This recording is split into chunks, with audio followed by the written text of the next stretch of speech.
ચાલો મિત્રો, આજે આપણે ખેડૂત અને તેના 4 દીકરાની વાર્તા કહીએ. એક ખેડૂત હતો અને તેને 4 દીકરા હતા. આ ચારેય દીકરા આળસુ હતા.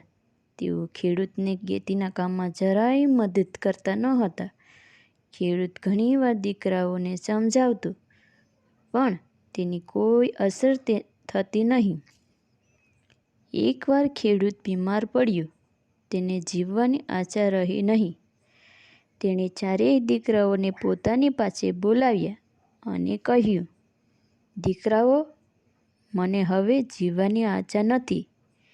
મેં આપણા ખેતરમાં તમારા ચારેય ભાઈઓ માટે રૂપિયા ભરેલા 4 સરૂ દાટ્યા છે.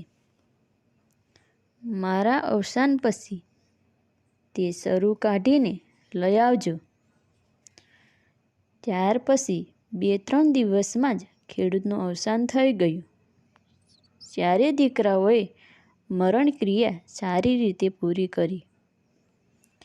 હવે ચારેય દીકરા ખેતરમાંથી રૂપિયા ભરેલા સરૂ ખોદી કાઢવા ઉપડ્યા.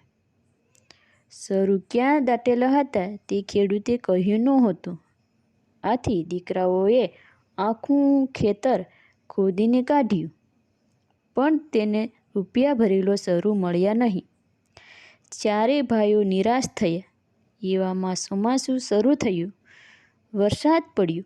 ચારેય ભાઈઓએ વિચાર્યું, આપણે ખેતરને ખોદી કાઢ્યું છે, માત્ર બી વાવવા બાકી છે. ચાલો બી વાવી દઈએ. ચારેય ભાઈઓ ખેતરમાં બી વાવી દીધા.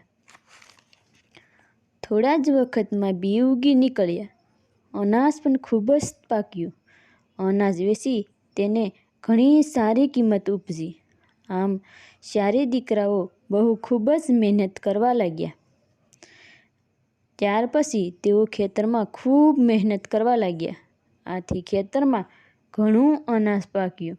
ધીમે ધીમે તે બહુ ધનવાન કમાયા અને સુખી થયા. મિત્રો, આમાંથી આપણે બોધ મળે છે કે મહેનતના ફળ મીઠા હોય છે. જો મિત્રો અમારી વાર્તા ગમી હોય તો અમારી ગુજ્જુ વાર્તા ચેનલને સબસ્ક્રાઈબ કરજો, બેલ આઇકન દબાવજો, લાઈક કરજો અને શેર કરજો. મિત્રો, આથી અમે સારી વાર્તા લાવવાનો પ્રયત્ન કરશું.